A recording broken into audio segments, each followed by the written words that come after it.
a heartfelt namaste. I, Anuradha, would like to thank all of you for subscribing and watching our YouTube channel and also subscribing and listening to our Spotify. If you haven't subscribed to our Spotify, please do so that you can listen to all the videos in the audio form at once. A warm welcome after a long time, James. The last 6 months have been harrowing, and I'm going to talk about this from the point of view of my horoscope and explain what's been going on. We'd love to hear that, but I've been reading about your sutras, the Braha Sutras on Facebook, and I've been reading quite a few interesting things. So before we move on with your Mahadasha, with your last 6 months, something that you can give to begin with as an appetizer for our viewers. Okay, yeah, so I'm working on the book, the Braha Sutras, and the subtitle is going to be A Lifetime of Vedic Astrology Insights. Right. It's really come to me how sad it is that not just astrologers, but particularly astrologers, I guess, we write our books when we are 30 and 35 and 40 because we want to gain some fame and we want to teach. It's at the age of 70 that finally we know what we're doing. Now is when we should be writing the books. This is why Isabel Hickey's Western astrology book is one of the best books ever, because she wrote it at the end after she had learned everything. So that's happening now. I'm writing the Braha Sutras, which is basically, I have 212 of these, and they go all over the place. It started out that it was going to be just astrological knowledge, but a lot of it is actually how to handle an astrological session. Like, for example, one of the sutras that I just wrote the other day, how do you know when the person says, should I have my own business or should I work for somebody? Right. So I thought about this in terms of the sutras. And it's a very interesting answer because the answer is quite paradoxical. And this is just my opinion. Every astrologer has their idea. So these are the Braha Sutras. One of the things I'm saying in this book, because I know people will disagree with certain things, and I say, this is the Braha Sutras, not God's sutras. So in any case, there's 2 times when I'm pretty strong about who should have their own business. But I don't usually talk about a person having their own business unless they ask, and they do often ask.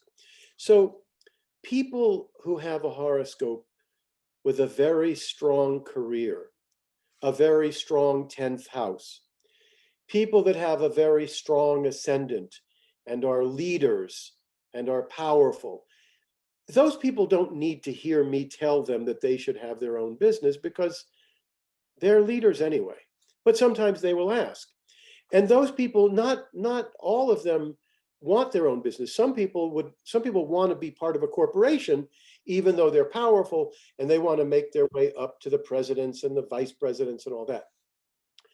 But if the person asks, should I have my own business? I'm looking for the power of the ascendant and the power of the horoscope in general.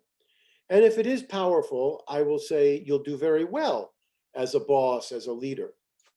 So if the person has a very strong horoscope and the first house is strong and the 10th house is strong, they're leaders. These people don't need to be told. They're going to gravitate to powerful positions. But if they ask, certainly I say they should. When it is more important, in my opinion, is when you have a client who works very, very hard. They'll tell you this, you don't know it necessarily, but they'll say, I work so hard, I do such good work, right? These people that have weak ascendants, they are not promoted, they are not recognized, they are ignored. These are the people where it's more important. If they ask, if they don't ask, I don't necessarily say, but if they say, should I have my own business? if the ascendant's weak, nobody's going to promote them. Nobody's going to recognize them. And they'll tell you this. They'll say, I don't know why I'm not getting promoted. They're being ignored. So those people, if the ascendant is weak and they're not going to be noticed, they should have their own business. The third time when this becomes very important is when the person has a very afflicted sixth house. Now, in their workplace, they're being treated badly by bosses. They're being treated badly by coworkers. They're having troubles with competitors. So if the horoscope is very strong or very weak, or if the house of daily work is very afflicted, they are much better off to have their own business. So that's a sutra. That's sutra number 210. Right. There's a more, go ahead. So my question here is, if the sixth house is so afflicted, then how will they work in their business? They are running their own business. So they are controlling it. Now, if they have a weak sixth house, an afflicted sixth house, their workers will cause problems. There's no question.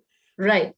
Better, they should be at the top, controlling the business. They can fire the workers. They can say, I'm just going to work alone. I won't have any workers. But if they have a bad sixth house and they're working for somebody else, their whole life is going to be tedious. So they should have their own business, if possible. Right. So this is sutra number 1 that you gave us, the second sutra. I don't usually give 2 sutras, but I have been away for so long. Thank you so much. And I'm going to explain why I've been away so long. Okay. Right. So the other sutra is a subtlety, and it's actually very important. And I think about this. Should I tell the sutra now? They should pay for the book. But this is so important, and I've been away for so long. Oh, not to worry. We'll pay for the book any which ways, because we want the entire set of experience. The thing is, I want, when people read the book, I want it to be a real powerful experience, one sutra after another. Anyway, so this is a very important sutra. So Rahu and Ketu have a very bad reputation because of superstition. They have a bad reputation because Rahu is the head of the Rakshasa, the demon or beast or snake. Ketu is the bottom portion of the snake. Now, there is no question that Rahu and Ketu are malefics. No question. Right. They cause problems. But they also have very special positive qualities. Ketu is psychic, metaphysical, astrological, introspective, research-oriented. Rahu is worldly power.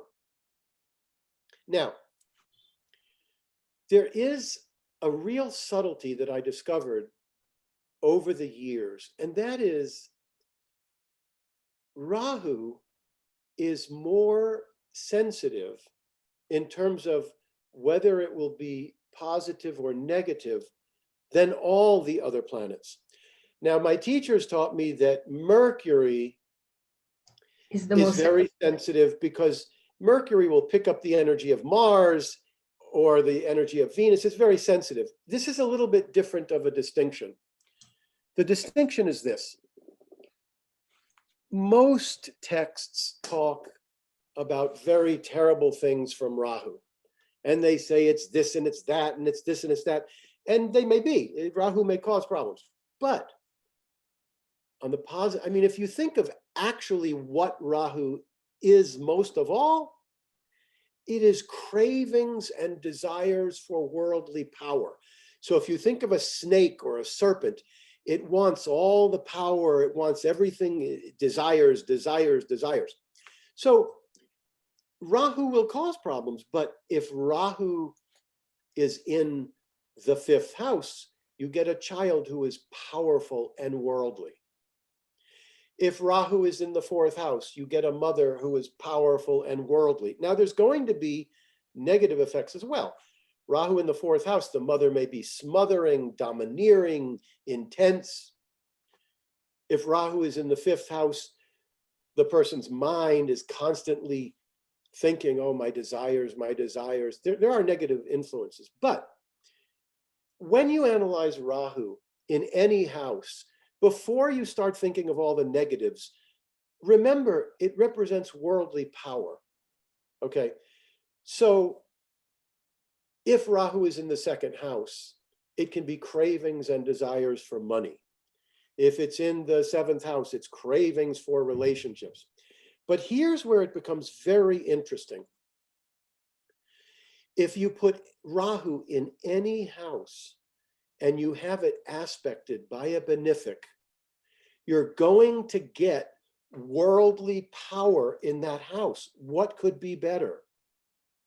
So if Rahu is in the first house, it already gives a very beautiful appearance and it gives power. That's without being aspected by a benefic. Now, if you have it aspected by the moon, by Mercury, by Jupiter, or by Venus, that Rahu in the first is going to be mostly powerful, mostly worldly powerful, with very little of the negative. If you put Rahu in the second house, aspected by a benefic, Venus, Mercury, Moon, Jupiter, you're going to get huge wealth. If you put Rahu in the fourth house, the house of land, homes, and real estate, and it's aspected by Moon, bright Moon, Venus, Jupiter, Mercury, you're going to get very big special houses and very big special cars. Now you may say, well, so where's the sutra? Well, here's the sutra. Take another malefic. Take Mars, take Saturn, put them in the fourth house, have them aspected by a benefic. You will not necessarily get anything great. If Saturn is in the fourth house, it causes all kinds of problems with homes, land, and mother.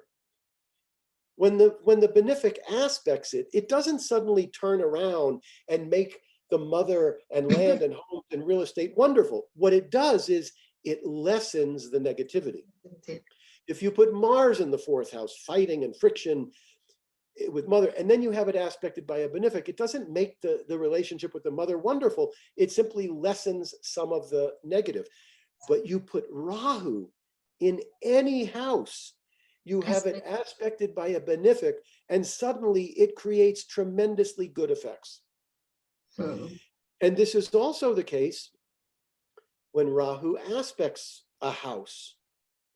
If Rahu is aspecting a house and there's a benefic in that house is already functioning pretty well, then the Rahu aspect there is going to give a little bit more worldly power rather than the negative. If you put Saturn or Mars in the marriage house, have them aspected by a benefic, it's still bad. It just becomes a little better. You put Rahu in the seventh house aspected by a benefic, and suddenly the spouse is famous or worldly. Now, it is possible if you put a malefic like Mars or Saturn and you have it aspected by a benefic within 1, 2, or 3 degrees, then it's possible that that house might suddenly become very powerful. Or if that malefic is exalted in its own sign, aspected by a malefic. But otherwise, Rahu is the only malefic that will give effect to a benefic, right? It can be a 20-degree aspect from Venus, a 20-degree aspect, because Rahu, even without the aspect, is already showing you worldly power, cravings and desires for power. Just look at Rahu in the first house for a second. You know, you put a criminal on trial who is very handsome, and you put a criminal on trial who looks like a criminal. Forget whether they are guilty or not. You know which one is going to go free? The one with the good looks. You know who has good looks? Rahu on the ascendant. So anyway, that's the sutra. Beautiful one, and it really makes a lot of sense. And yes, James, coming back to that one last thing that you said before we talk about the sutras, you said, I want it to be very beautiful. Yes, you would be handing over your experiences of 40 years, 50 years as an astrologer to us, and it will be a piece of art. So one way or the other, even if you share a couple of sutras with us, we'll still be wanting to read each and every one of them. I share 1 or 2 sutras a month. So maybe 15 or 20 will be, but I want people to read this book and go, oh my God, oh my God, oh my God, because there's so many priceless gems that it takes decades. I've been telling a lot of my clients recently that 20 years ago, if somebody said to me, I'd like to be an astrologer, I'd say, oh, yes, that's fantastic, do it. Now, when they say that, I go, oh, it's going to take so long. Because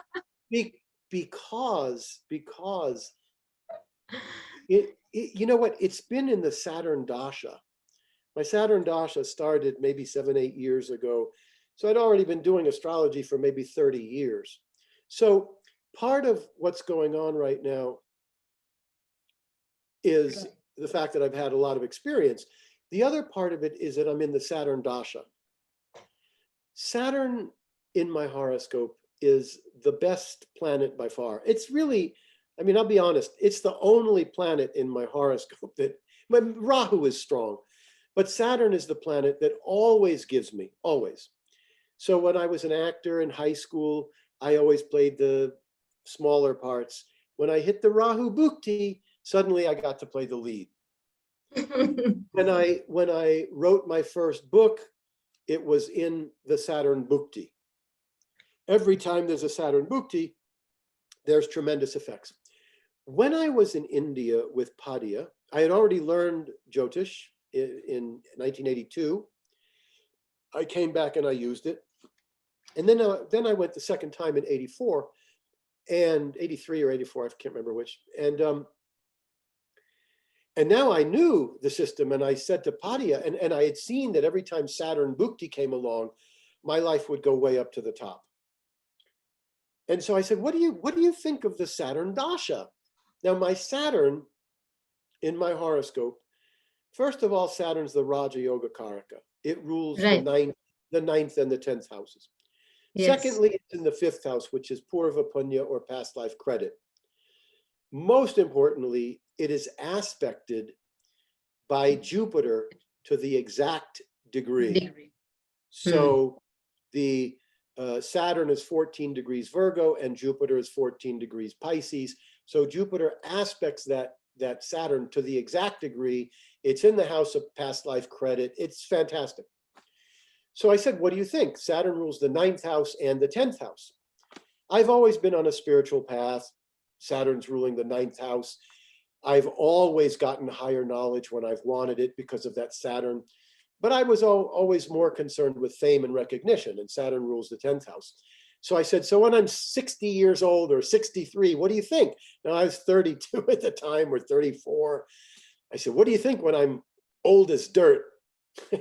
When I'm 65, and I'm waiting for him to say, oh, you're going to be famous. And he says, it'll be spiritual. And I was very disappointed. Because I took, I was already spiritual. I started meditating at the age of 20, pursued enlightenment from 20 to 30, and then I got into astrology and all. But I was kind of disappointed by that. And I look at it now, and I say, why would he say that? Why wouldn't it be more of the, it rules the 9th house and it rules the 10th house, both. The 9th is religion and philosophy and spiritual, and the 10th is career. Why wouldn't it be the career? And in retrospect now, after all this experience, well, you look at Saturn, it rules the 9th and the 10th, but the aspect that it gets is from a spiritual planet. It's from Jupiter. Okay. Now here's the thing. At the age of 53, I learned non-duality, and I got what I was searching for spiritually.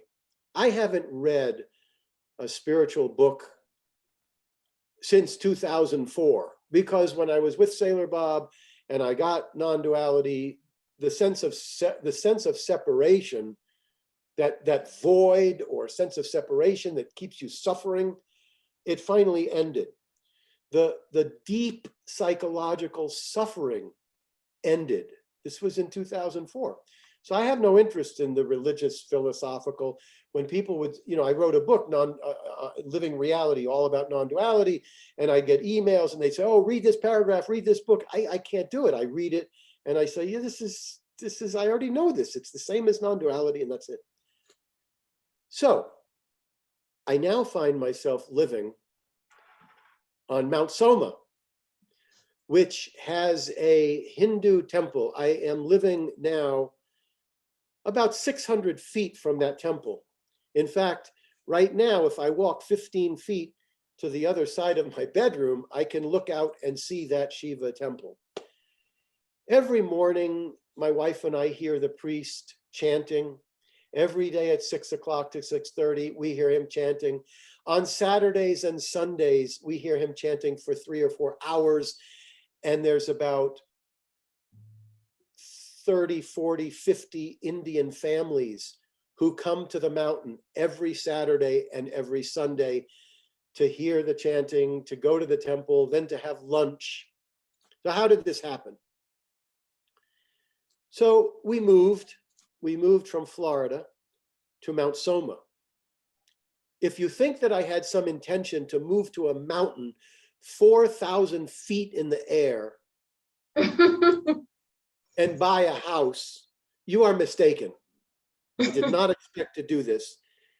My wife and I have never, ever felt so pushed and guided and cajoled and manipulated to get onto this Mount Soma. Mind you, I'm not complaining because it feels like heaven. So I'm going to describe this in astrological terms. And let me say that I have no interest in, I am going to the temple now because it's beautiful, but the idea of going to live where a temple is the furthest thing from my mind. But Padia was right. So here's what happened. I hit the Venus Bhukti, I don't know, maybe July of last year. Mm-hmm. Venus in my horoscope is the most afflicted planet. In fact, it's so afflicted that the previous Venus Bhukti around 2005, 6, and 7 was so bad physically, I thought this Venus period would probably kill me because I'll be 68 or 69. So I took my wife didn't know. About a year and a half ago, I said to my wife, I want to take you to France. Why?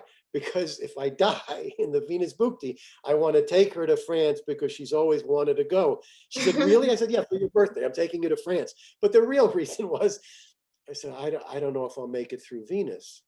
However, I didn't know back then that I had thyroid problems. Venus is the thyroid. I have since, worked that out, so I'm not going to die during Venus. But that last period, it nearly killed me. So about a year and a half ago, before Venus began, I began complaining that our island in Florida could easily go underwater. I don't mean that it would be underwater tomorrow. I just mean that the global warming and the flooding, and I said, I think we should get out of here. So that was before the flood. So we're talking about moving because of the global warming, and we're talking about it, and we started preparing. Then I said, well, maybe it'll be okay. I'm not seeing any more waters from the gutters. Maybe we'll be okay. Then in November, the flood comes. I've lived on the island since 1995. There's never been a flood in 50 years.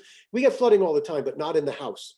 November comes, 2020, and a hurricane comes. The hurricane doesn't hit us, and the entire island is flooded with salt water in the house. This was one of the most miserable experiences I've ever experienced. And it occurred 6 months into Venus.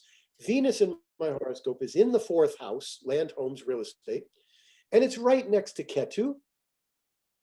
And it's right next to the 12th house ruler. So we get the flood. And I think, well, this is perfect astrological symbolism. But come on, the whole island floods and it's my fault because I have Venus to Ketu in the 4th. Meanwhile, if you can believe this, one of the neighbors starts actually saying, James, you brought the flood. I said, what? She said, well, you were talking about the island flooding. You made it happen. Can you imagine? Anyway, so the symbolism was perfect. Venus is very afflicted in the house of land, homes, real estate, cars, et cetera, et cetera. We have the flood. So during that process, I had a 3-day yagya done, and it eased my mind because it was really horrible.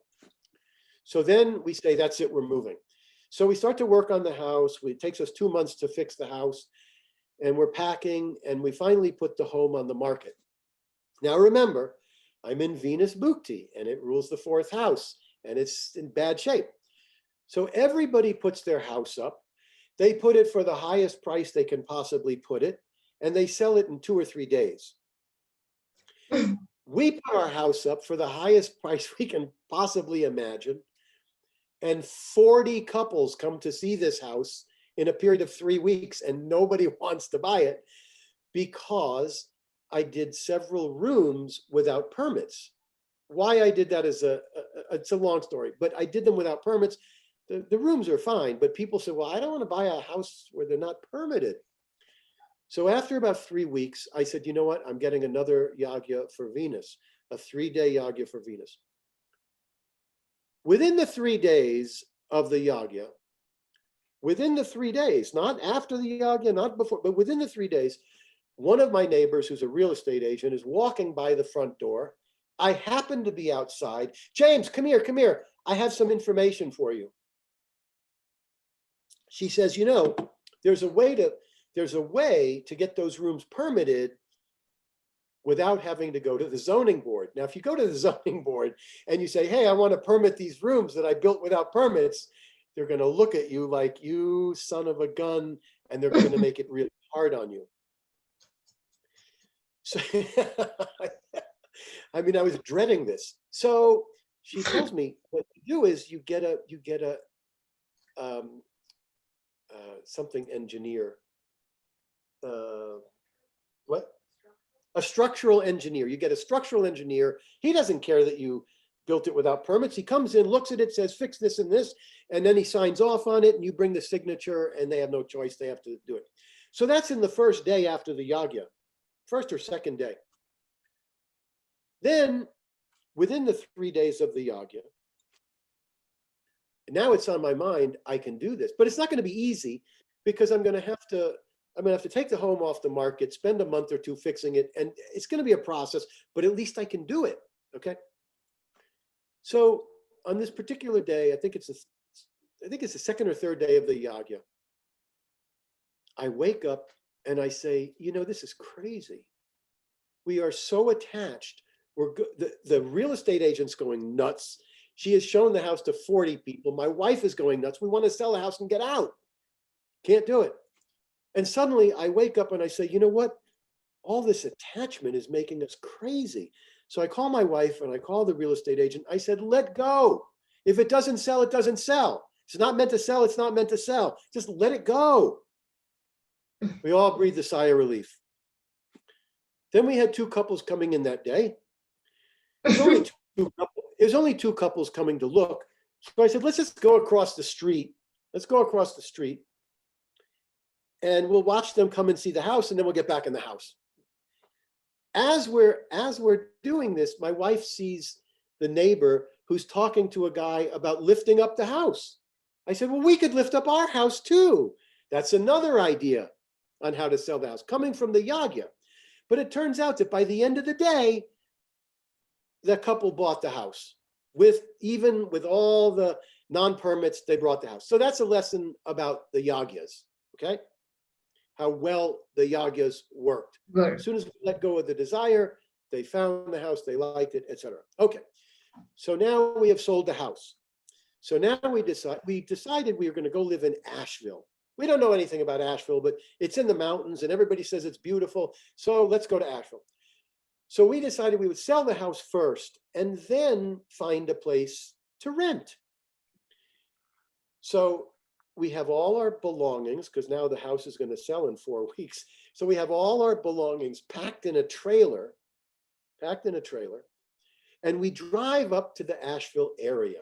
There's several towns around these mountains And we start to look around. There's no rentals anywhere because everybody's turned their houses into Airbnbs. Nobody's renting houses. This is insane. We don't want to buy a house. How are we going to buy a house? We don't know what it's like in the mountains. Who knows if we like the cold weather? We don't know anything about which town is better than any other town. And there's no rentals anywhere. And this is, and in 2 weeks, the trailer is going to be somewhere in Asheville with our belongings. We have nowhere to put it. So we're looking at town after town. We go to real estate after real estate, nothing to rent, nothing to rent, nothing to rent. And the houses, they've all been sold in 2 or 3 days anyway, because the situation's crazy now. So we're getting depressed and it's really painful. And I'm thinking of this damn Venus in the 4th house causing these problems, right? So after 6 or 7 days, we've seen about 8 or 9 towns. And then we go to this place called Waynesville. We get to Waynesville. We don't know anything about Waynesville. We get to this town. We go to Starbucks and we go, oh my God. Do you feel it? It's the silence. This is it. We have to move here. We have to move here. So yeah, this is the place. So I go into Starbucks and my wife is outside and I said, where the hell is she? She's outside talking to this 86-year-old guy. And the guy says, oh, you have a Lexus. I've bought 13 Lexuses, blah, blah, blah. What are you doing here? Well, we're looking for a place. Well, what do you do? Well, we're both writers. Oh, what do you write? I write crochet. My husband writes Hindu astrology. He goes, Hindu astrology? Oh my God. Oh my God. There's a mountain up there. It's about 30 minutes away. There's a mountain and you got to go up there. There's a Hindu temple. What do I care about a Hindu temple? I don't care about a Hindu temple. I don't know what do I care about a Hindu temple? So we said, oh, that sounds nice. He said, I'll drive you there. I'll take you there. Well, we'll think about it. Right now, we're trying to find a place to live. We want to rent. He said, well, there's no rentals, which I had already found out. So it's very depressing. So we go away to a different town because there's no rentals. And we're depressed. I wake up depressed, so depressed. I said, let's go back to Waynesville because I felt happy there. So we go to Waynesville. We look around a little bit more. There's nothing to rent. And my wife says, hey, let's go see that mountain, the Hindu temple. We go to the Hindu temple. We drive up this mountain and it's insane. It takes 20 minutes to get up this mountain and it's all little roads. We get up there and it's like heaven. I go, oh my God. Oh my God, it's indescribable what this place is like, is indescribable. So we go to the cafeteria, they're serving Indian food. There's this woman sitting there, her name is Harmony. Very, very nice. This is the kind of person, you look at them and you go, oh God, they're all full of love and they just want to help. So I start talking to Harmony. I say, this is incredible up here. She says, oh, I know. I said, I want to be here. She says, yeah, I know, me too. And so she's been there for 6 months. So she starts saying, there's some places for sale. I said, well, we don't really want to buy, we want to rent. I don't know if I could live here for good, blah, blah, blah. So we start looking at this and suddenly I start thinking about my Saturn Dasha. They built a Shiva temple and the temple, they told us the story of the Shiva temple. It had to be built according to all Vedic scriptures and rules. It took years because they had to bring the materials from India. They had to bring the builders from India. You couldn't just hire American builders and tell them how to build a Shiva temple. Everything had to be done. It took years and they had troubles with the customs. Why do you have to bring these people here? Why does the marble have to be from India? Why can't it be from here? Anyway, so we leave, and we go down, stay in a hotel, wake up depressed again because there's nowhere to stay. I say, I'm so depressed. Let's go back up to that mountain. Because as soon as you get up here, it's like heaven. It is like heaven. So this is how we got to the Shiva temple. Now, one other part of the story is that everywhere we tried to go, people said no. We said, let's go back to Florida. They said, don't come back to Florida. There's nothing to rent. I emailed my friend at Casadega Spiritual Camp. It's a camp of mediums and psychics. I said, we want to come there. We'll just stay there until this blows over and there's rentals. She says, don't come here, and gives us this crazy reason why not to come there.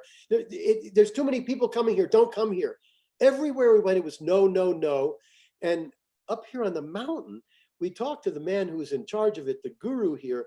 We talked for about an hour because he had been a TM teacher. I was a TM teacher. We traded stories. As he was leaving, he gives my wife a big hug. As he's leaving, he turns around and says, you got to move here. You got to move here. So everywhere we went, it was no, no, no, no, no. And on the mountain, it was, you got to come here. You got to come here. But still, we are really, really, I mean, I don't know if you could see it, but in my old YouTubes, I had a few hairs. I'm not, you think I'm kidding. I'm not kidding. The last 6 months took away whatever hair I had because it was so painful. We wanted to rent. We don't know anything about, and the only thing we could do here was to buy. So anyway, we come back and Harmony had told me, well, of course there's no rentals. You're not looking in the right place. You have to look on Facebook and Craigslist. And we go, oh God, we're so stupid. We have to look on Craigslist. So, because we still, as much as we love the mountain, I don't want to buy a house like that. So we go on Craigslist and Vashti finds all these different ones that are for rent. And every time you call up, no, it's rented. No, it's rented. No, it's rented. And meanwhile, within these 3 or 4 days of seeing this mountain, we keep getting drawn to the mountain and pulled to the mountain, and everywhere else is get out of here. No, get out of here. No. So I'm looking, but I'm stubborn. I don't want to buy. I want to rent, take my time. So she finds a place. It looks doable. It doesn't look great, but I can rent a place for $1,000 a month, $1,500 a month, 1,000 square feet. All right, so I'll do it for 6 months or a year, and then we'll know what we're doing. So I text the woman. I call the woman. She doesn't answer. Then she texts me back. So she didn't answer the phone, but she texted me. So she goes through this long process. Who are you? How do I know you're not going to destroy my home? I say, look, I believe in karma. We're an older couple. We're not going to ruin your house. After 20, 30 minutes of this, she texts, she says, okay, go see the house. If you like it, let me know. I get real excited. And then she hangs up or stops. And I turn to Vashti and I say, now Vashti, I'm going to tell you something. If this falls through, someone wants us on that mountain. Suddenly I realize, wait, I don't have the address. So I text her back, wait, what's the address? I don't get an answer. So I go to Craigslist and I go to the link, and suddenly the link has been pulled. And she doesn't answer. End of story. Everything was pulling us to the mountain. I said, this is it. We got to go back. So that's the story of how we got here. But the Saturn in my horoscope is so enormously strong. And Saturn is Lord Shiva. And when you're walking around up here, it feels like you're walking around in meditation. That's how peaceful it is. We took a walk with the pundit 2 days ago, and he said he's from not Madras, but near Madras is where he's from. He's been here 10 years. And he said, I think this is the only place that is heaven on earth. So, and anybody, by the way, very few people know about Mount Soma, by the way. The Indians here know about it, but people in the United States, if they want to take a trip on a weekend, come up and see the temple, I'm telling you, it knocks your socks off, the silence. And I have to assume that it has to do with the 10 or 20 years this has been around of the chanting every day, the chanting. And he does a yagya once a month. The other day, I got an email, I got a text from one of the people here. There's not a lot of people on the mountain. There's about 20 homes, that's it. And one of them texted me, hey, he's going to be doing a yagya. They do a yagya every month outside in the yagya shala. It was wonderful. So that's the story of how we made it to Mount Soma. And the other thing is that every time we meet anybody and they say, you landed in a really good place. I say, I didn't choose this. This chose me. And they said, I know. We've heard the story over and over. It's like you have to be invited to live here. That's a great one. And moreover, it's your 5-9 connect that is helping you in this dasha also. I'm sorry, what? It's your 5-9 connect. Your your 9th lord in the 5th house. Beautiful. When there is a connection between the 9th and the 5th, in the ancient text, it says you will build temples. And if you live in India or Nepal, where there's a temple every mile or two, you'll build temples. If you're in the United States, you may organize for a teacher to bring knowledge to your community. You may be the teacher yourself. My cousin had the 9th ruler in the 5th. And I said, you may build, I said, well, you probably won't build temples. No, I did. I helped build the temple. That's a great one. And seriously, it's a very beautiful feeling, when you look at that place, just so people can see that, it in itself shows a very calm and a serene place. And with Nandi watching, that's a beautiful feeling all over. So, and the pundit is so wonderful. The pundit is so good. And what was I going to say? I don't know. It escaped. So all of you out there in US wanting a holiday, long weekend holiday, or a nice peaceful environment, this is the place to be. Recharge your spiritual batteries like never before. Thank you so much, James, for sharing this beautiful spiritual journey of yours with us. Thank you so much. Please hit the bell icon for fresh updates. Don't forget to like, share, and comment on the videos, and please subscribe to our channel.